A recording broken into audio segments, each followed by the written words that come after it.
Good morning, everyone, and welcome to this TKI Offshore Energy webinar.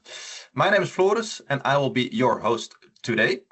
Today we have a very interesting topic. What we see on the news at the moment is offshore wind has its challenges, mainly due to the industry that's lagging behind, which results in a demand which is behind, which has effect on the business case. But this will be solved, and when this will be solved, we need to scale. We need to scale up wind faster and faster than we do today. And that was the question we had within TKI Offshore Energy and RVO. So if we are going to scale, can we do this? Can we manage this? And that's the question we asked to Joost and to Celine. Joost is from ECHT and Celine is from AFRY. And to Joost we asked the question, what if we scale? What will be the demand for labor? And what will be the supply for labor, if we talk in industry terms? And to Celine, we asked, okay, if we can't manage to fill the gap in supply and demand, what will be potential innovations to solve this? And we also have, of course, Wim from Siemens Energy with us, and we asked him, so if we have the insights from Joost and from Celine, what will be your reflections from your perspective? Because Wim is working fast and hard to get talent on board at Siemens Energy, so he has a good view from the industry on this topic. You all have the possibility to ask questions. These questions can be asked in the chat, and the time we have on the end will be used to answer these questions. And if we can't answer your question, it will be addressed afterwards. First, I will give the floor to Joost, then to Celine, then to Wim, and then we will have a nice discussion. So Joost, welcome, and then the floor is yours. Thank you, Floris, and great to having you all. Thanks. What I'm going to do now practically is share my screen with all of you to obviously be able to showcase what we'll be able to discuss and review. Let's have a quick glance at that one. Here we go. And I will lower you as people. Here we go. So as Floris mentioned already, good morning again, is that we had the opportunity asked by RVO and TKI to identify the actual Dutch offshore wind workforce for 2035. And within this, let's say, brief presentation, we hopefully are able to give you some insights and more details.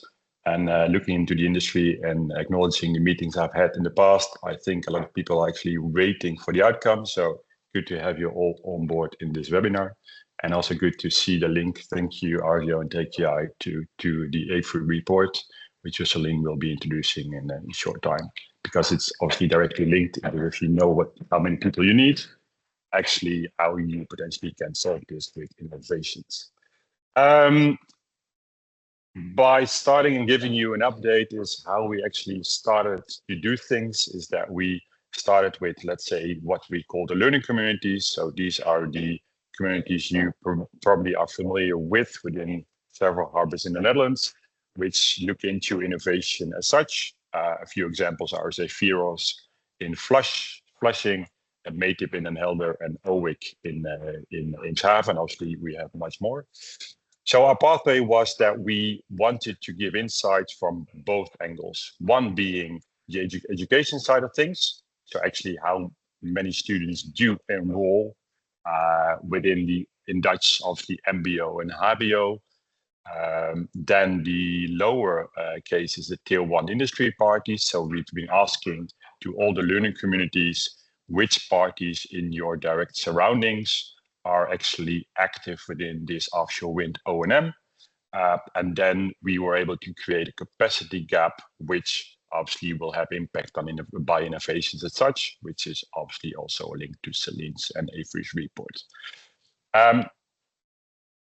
So by doing this, we actually were able to find, let's say, 3 main outcomes. One is we were now able, by doing this by interviews, by the way, demand results from the industry perspective. So how many talent do we actually need? So that we have done by conducting interviews with all the owners and developers within the current Dutch offshore wind roadmap. So from Borssele up to the Gemini wind farms. The other one was the supply results from the education perspective, because historically in research was done predicting a few thousand people. But in this case, also on request of RVO and TKI, it was quite important to understand what the education is able to fulfill to enroll, because otherwise we will have the industry perspective, or we couldn't counter that with the let's say education perspective. And then obviously by doing these two activities, or having done so, we were able to create a gap analysis and to see how many people hypothetically would be needed and how potentially this could be solved by or working together, etc., and other things. So this is the big number we have. Obviously, this could be seen as massive or not. With a good disclaimer to this is that this number is predicted solely for the O&M side of the offshore wind farm. So we didn't take installation or decommissioning into account. This is solely the number of FTEs which are required to execute O&M for the offshore wind farms on the Dutch North Sea up to 2035. And this is a mix of, in Dutch again, MBO and HBO personnel with a technical background. So if you then look at this big number, it's obviously stated that it's very important to understand where this number is coming from. So again, you can see 3 red dots in this, let's say, presentation. The one is where we are stated right now, that's approximately 400 FTEs. Then we go up to the right one, that's 989, and then we hit this 2000 number by 2032, 34. And obviously what I could recognize the fact that these are 3 numbers. So we have the upper one, that's the biggest outcome, then the middle and the lowest, and this is actually the lowest one. And I don't know if you could see the legend I read on the right-hand side, but what we also taken into account is that we needed to think of people or FTEs against a set number or data set, we call it. And in this perspective, we have taken 3 different outcomes of megawatts of the turbine sizes. So this is the lowest prediction, and that is looking into the outcome of thinking that is in the future for the offshore wind farms, we will have a 14 megawatt WTG, or let's say wind turbine generator. The middle one is if we would think that the upcoming wind farms on the Dutch North Sea will have as an average 16 megawatts, and then the upper one is 18 megawatts. So what you can challenge in this one is that you can see that when potentially the upcoming wind farms would be having an 18 megawatt wind turbine generator, then actually the number is still increasing rapidly up to almost 2,500 FTEs. So in this case, we can also elaborate that this is quite surprising, because we now actually could see or saw that the bigger the turbine, the more people needed to do O&M. Then obviously, if you take this number down again, this is this 2039 from the 40 megawatt scenario. You could divide this into MBO and HBO FTEs. So if you can see, it's clearly that approximately, let's say, 1,700 plus FTEs are directly linked to having an MBO, or in English, a VET enrollment graduated route. And the other one for the HBO, the higher education, it's approximately 285 FTEs. And then also these 2 numbers could be split in percentages. If you look at the left-hand side to the MBO ones, then you can see the majority of people needed for O&M are the wind turbine technicians having an MBO VET level 3 or 4. And obviously it's up to everyone to see what the other ones are. The biggest, let's say, demand within this HBO route are the HSC/site managers people. And also this information is coming directly from the interviews. So we've been interviewing again all the offshore wind owners in the current demand list of the Dutch offshore wind farms. And we use this information, again, from Borsely in Flushing up to Hollandse North near the area of IJmuiden. And we have looked into the averages. So how many people do they actually deploy at the moment? We made a deviation in these kind of roles. We split it into MBO and HBO. And then we were able to create average data points per existing wind farms. And we extrapolated that into the future wind farms, in which we, again, took this 40 megawatt route. Again, I can imagine a lot of information, but obviously that's what the report is available for in the future after this webinar. So going back to the numbers you've seen in the screenshot already a few slides ago, we have this big number of minimum, because this is a 14 megawatt, not a 16 or the 18. We now see from the interviews that 400 people approximately are in the industry already within O&M, within these roles. So we can state that we need 1,600 plus extra FTE up to 2035, with the remark below, this is the MBO and HBO personnel or graduated personnel.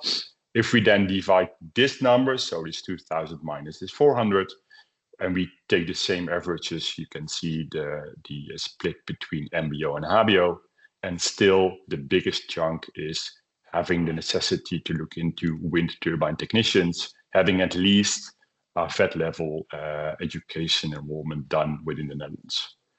I think this is it. These are all the numbers we're able to provide you now. And again, the report is fully accessible.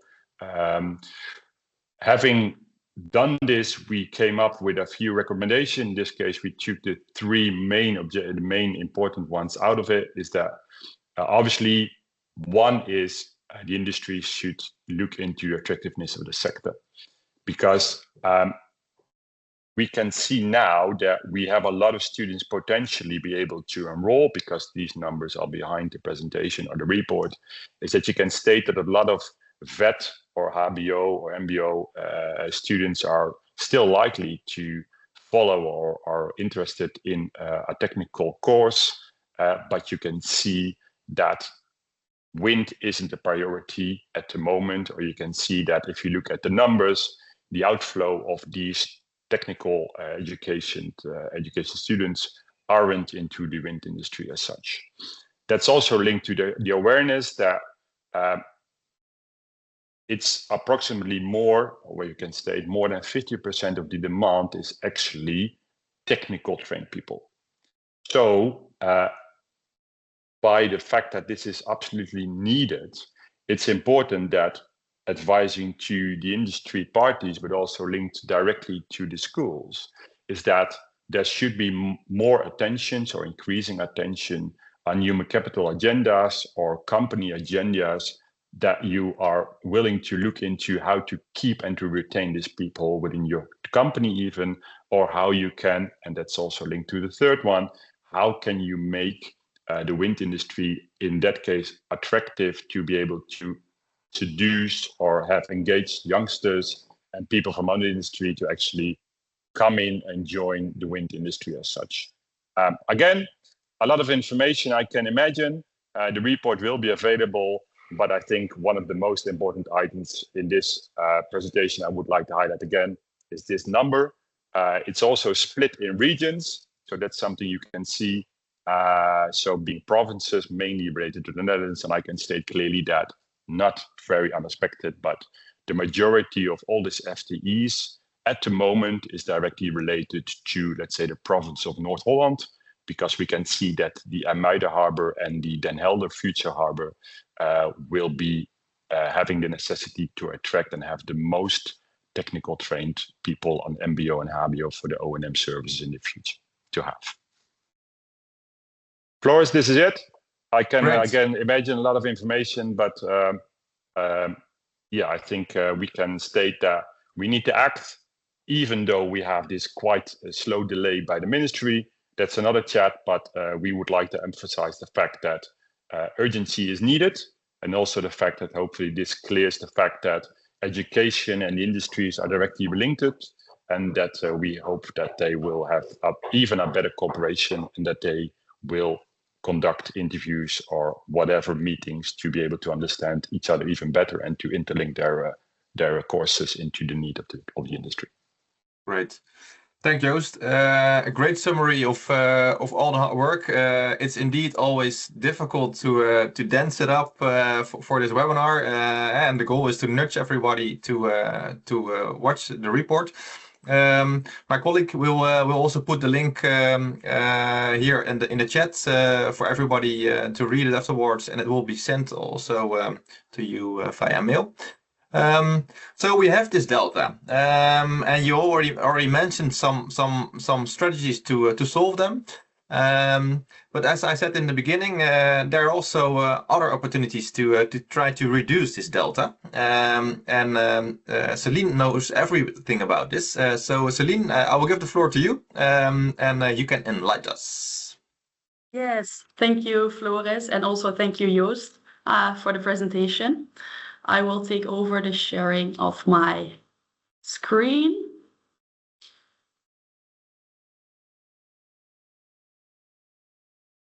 It's loading. Yes. You should be able to see the first slide now. Hello, everyone. Thank you for joining us on this Tuesday morning. My name is Celine, and I'm a consultant for AFRY Netherlands, managing projects just like this one. And in the upcoming 10 minutes, I will talk you through the main findings of our study into labor-saving innovations in the offshore wind supply chain. And on the bottom of the screen, you see the supply chain just as we looked at it. So starting from design and development and ending at operation and maintenance phase. A little bit about AFRY, for those who don't know us yet. AFRY is a big engineering firm with offices in more than 50 countries worldwide. We focus on large infrastructural projects, of which renewables is one. And then within the renewables section, here in Utrecht, we focus on offshore wind. We have our global competence center in offshore wind here, and we advise governments, developers, investors, etc., with offshore wind projects, starting from early feasibility studies until financial close or even end of life. But that is not why we're here. A little bit about the goal of our study and the setup. So if you look at the box on the left, we have mentioned it a couple of times by now, but this is the reason that we did this study. The shortage of personnel acts as a limiting factor in accelerating the energy transition, both in the short and in the long term. To dive into this topic and analyze it, we came up with several research questions that we answered by both doing literature research and interviews. The interviews we split between market experts, so companies that have a broad view of the market, such like TU Delft, but also innovators. And innovators could be either existing companies, established players doing innovations, or startups or scale-ups. And then a little bit of context before we dive into the findings. Here again, you see the 4 development phases that we have also shown on the first slide. We analyzed all these 4 stages, looking both at labor intensity, so how much labor do we need in this phase, and labor saving potential, so how much labor can we save. And as a rule of thumb, what we see is that the further you move to the right into these phases, the more labor we need, but also the more labor that we can save. And for example, in the design and the development phase, we see that this is very knowledge intensive, very creative. We need highly skilled people to do this, so it's relatively hard to do innovations here. On the other hand, operation and maintenance phase, Joost already touched upon that one as well. We see a lot of repetitive tasks here that come back every year, and this structural nature makes it very interesting for innovators to start doing, to start working here. very quickly, the innovators are active in the full supply chain. Here you see all the parties that we talk to, but again, most focus is on the O&M phase.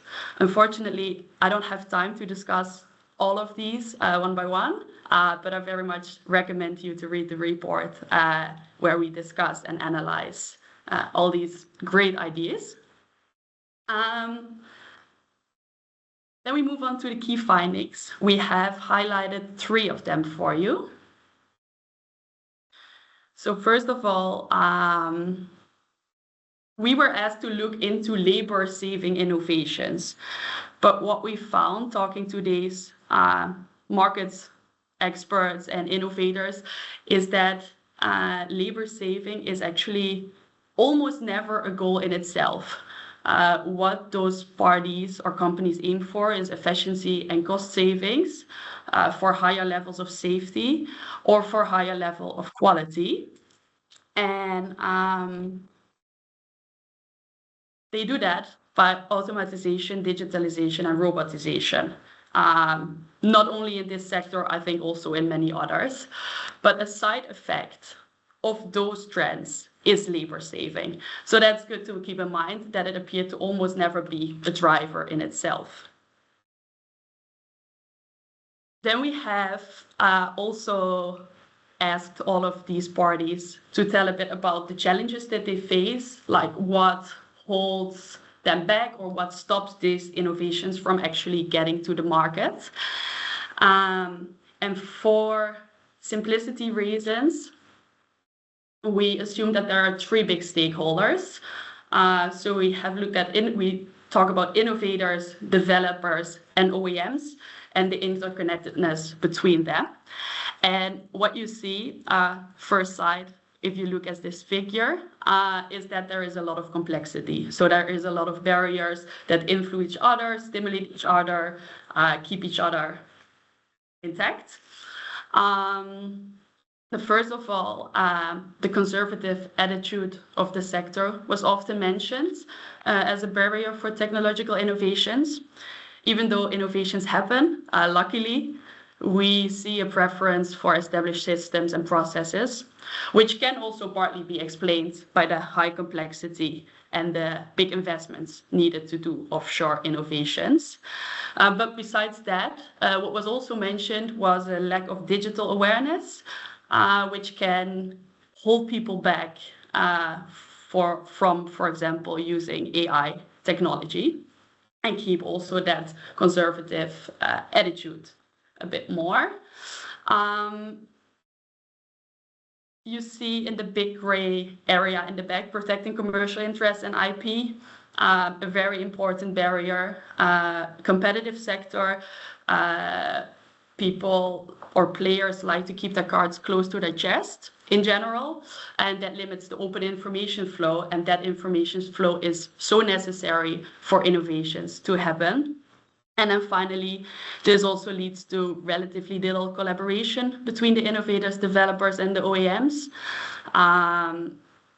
Especially in the interviews, it came forward that the OEMs can be reluctant to share a lot of data due to privacy reasons, contracts, or warranty periods, and also reluctant to open up their turbines for testing.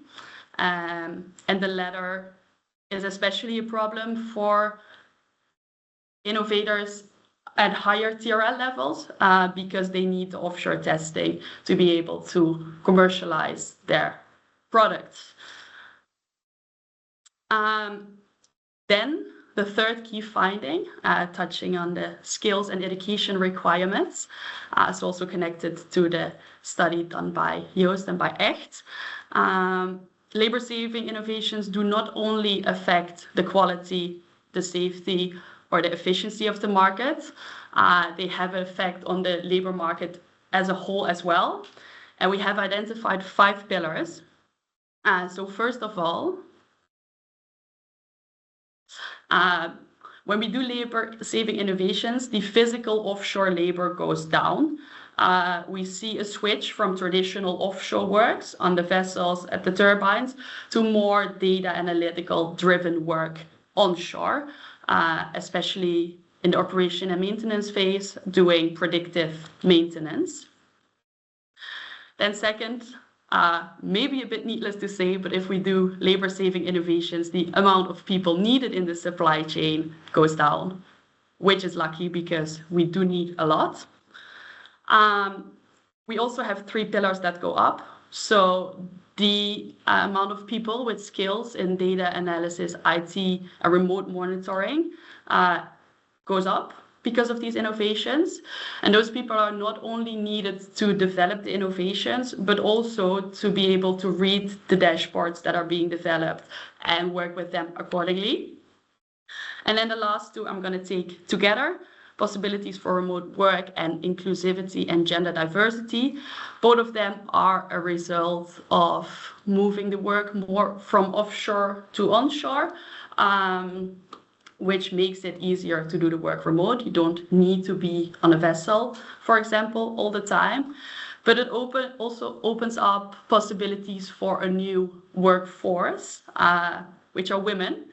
Traditionally, the offshore work is physically heavy, long periods from home, usually more male dominated. And by moving this work onshore,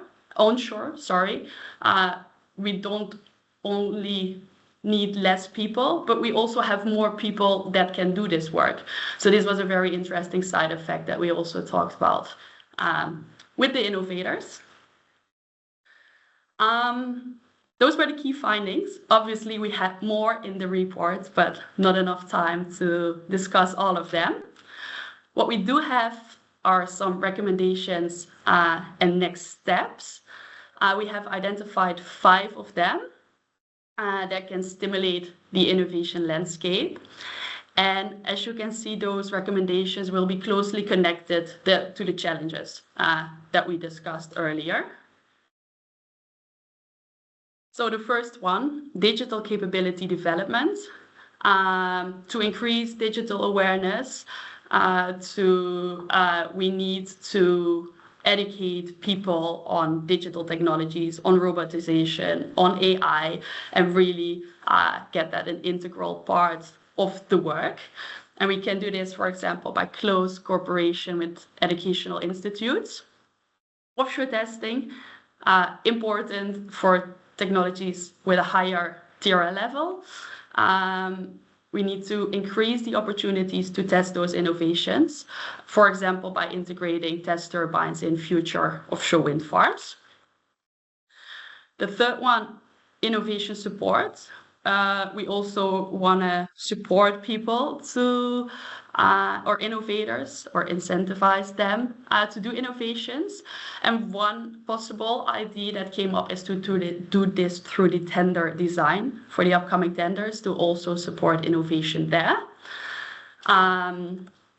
Cross-sector collaboration, a very, very important one. Stronger collaboration between developers, OEMs, and innovators, for example, by multidisciplinary working groups. Also good to have knowledge institutes, universities there to really get the integral picture out there, because that will increase the likelihood of success for those innovations. And then finally, follow-up research. Our research has been qualitative from nature, so we have done interviews. But what we noticed is that it was sometimes difficult also for the innovators to quantify the amount of labor that their innovations actually save. Also because, like we discussed before, it is not a main driver for them to save labor, so that is not a connection they make in the business case, or not often. And we think for future research, it would be very good to dive more in the business case of the innovators, but from a labor-saving angle. So really calculating how many people can you save with this innovation, how much cost would that save you, and that can also help to prioritize investments and foster technologies with the highest potential impact. Yeah, I think, like I mentioned, a lot more in the report. I think the link has been shared by now. So very much invite you to read both reports. And I think now the floor is to Wim. Or to Floris first. Yeah, and I will take it shortly. I have to do something as well. Yeah, Celine, great. Thank you for also sharing your insights. Again, it's difficult to get all the insight gathered in a short presentation. But yeah, I think some solutions are there to solve the issue, and therefore we have Wim also on board with us to reflect on the stories of Joost and Celine. Wim, do you recognize the story of Joost of the scarcity of personnel? And Wim, do you see opportunities on trying to implement those innovations that are offered by Celine? And do you see the opportunities there, but also the challenges? So Wim, please come with us and share your thoughts after reading the reports and hearing the stories. Yes, good morning all. For me, most importantly, it was about the finding people. So finding especially the blue collar technicians in the turbine was hard. So a couple of years ago, we started working together with a lot of MBO schools, so vocational schools in the regions of the wind farms, giving guest lectures, giving the opportunity for the full-time students which have to do a 20-week apprentice program in the turbines to make money available for that, because if you have a 20-week student, you need to make sure that they also can go to a turbine. And if you want to go to a turbine and work or study in a turbine, you need to have, for example, your GVO certificates to be sure that you can work safely, you can do something at least. Otherwise, you can only watch and do nothing. So for a student, it's not nice to only have a look and not be able to share your knowledge and really learn. So there was a hard way, learning curve for us also, how much we needed to invest. So like 3 years ago, we started with 3 students for the first time, giving them the opportunity to work on our nearshore offshore wind farms on the IJsselmeer Lake. That's a nice place to start learning because it's not as rough as on the North Sea, but still you are really offshore. So you go with the CTV and it's the real experience of offshore. What we learned is that it's important to stay connected with the schools, be visible, because students don't know that they can work in the wind. There is not a special wind education. So what we also did was, together with the school, come up with keuzedeelwind. So that's, I don't know the English word for that one, sorry, but it's a special module you can choose if you do the MBO schools. And at least give the students the idea to go and work in wind. So it's more like, broaden their horizon, then go into the depth of the wind technique. But it's the combination of being visible as the wind industry. And by doing that, we saw a lot of new apprentices wanted to start with us. And also because we started with young people, they speak with other young people, luckily. And that way also a lot of referrals start coming in. So at the moment, I have had for 3 years now almost 25 apprentices going through our program, and still some are in our program because we also started to do the work and learn part. So they go to school 1 day a week and the rest they work on site. And also that way you can have a little bit older people who are doing other jobs, did not choose for the technical work with their hands, and still give them the opportunities to start working for us or with us. And it's getting almost too big, so I need to have more wind industry parties to step also into that gap. And Otherwise, I have to say no to students, and I don't like to say that, but we need to be able to guide them still, and not only have students in the turbines, but also, normal blue-collar technicians. Okay. And So yeah, go yeah. on. Yeah. No. Yeah, no, I can keep on talking. So please interrupt. So the program you started, you the fruits are coming from it. So you now have a luxury problem that you can't support them from a Siemens Gamesa perspective to expand.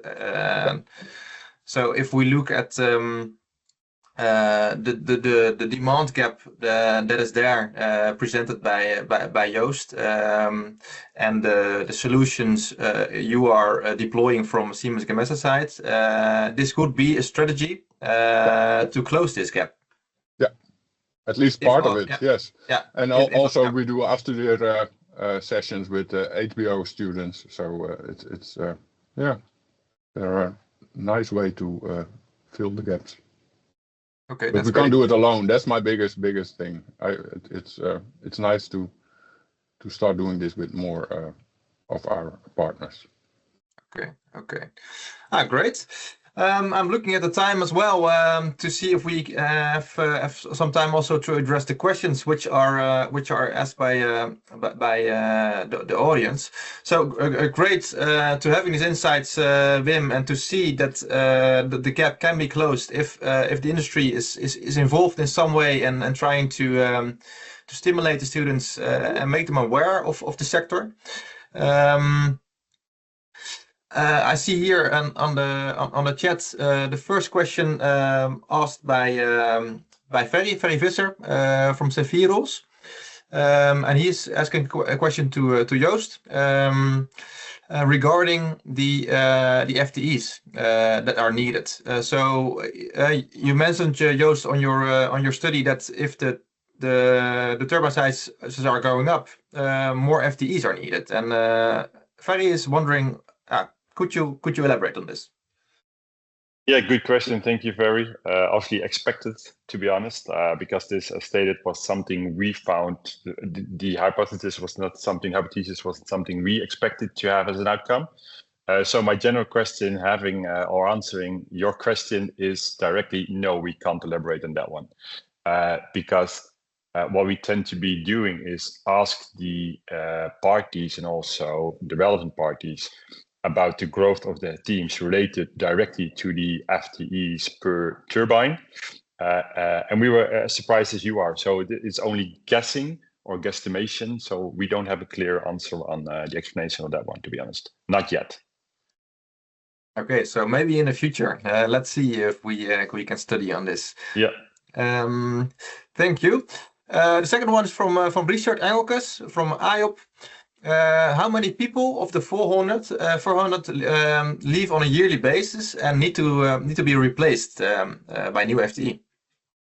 Yeah, that's what we've been asking in interviews. What we see is that there is an expectation of a dropout, and that's deviating from 5-something% up to almost 15%, depending on the role. So we took that into account in the interviews, but what we saw is that there's no average number to be put on it, but you can say that it's at least 5%. That's something which is proven, but it could obviously go up to 10% for a specific role in a specific task.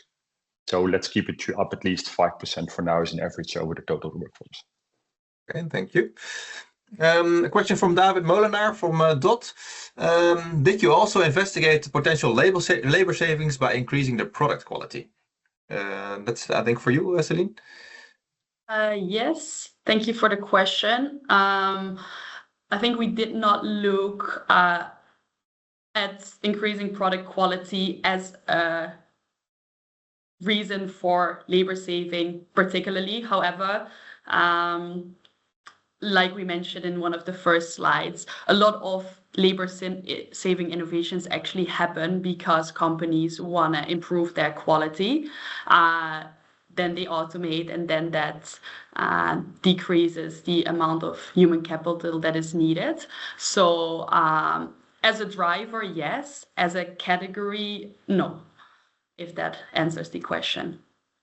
Okay, so there's some potential for investigation, and I think maybe David also refers to some innovations maybe developed by DOT itself, the slip joint maybe, which could affect also the installation time and speed and people need it. So good suggestion, David. Let's see. Ferry has another question. Isn't the reduction of logistic operation a driver for smarter maintenance offshore? Who wants to answer that one?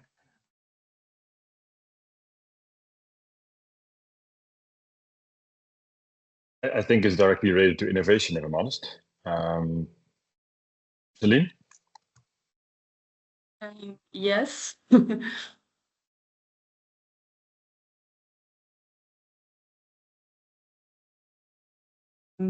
Maybe Ferry, no, he cannot talk.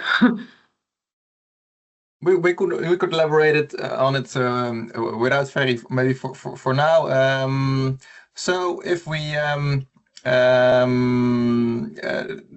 yeah, so you want to reduce the logistic operation, and yeah, that could be both. So maybe David is right. So we need to see if we can change the monopiles itself. But smarter maintenance is also an option. So you need probably both tracks to reduce the FTEs.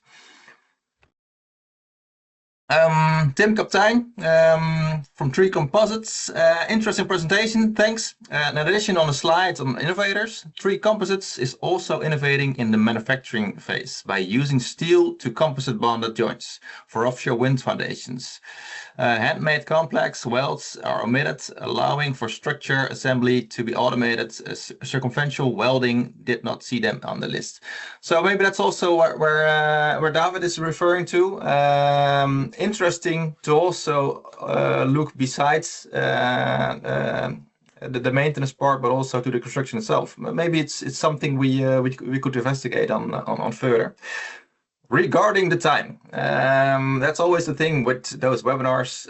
A lot of information, a lot of questions, a lot of insights. But the idea for everybody here on the call is to nudge you to read the report and to elaborate on this on further sessions, and probably based on the questions on the chat, this had worked.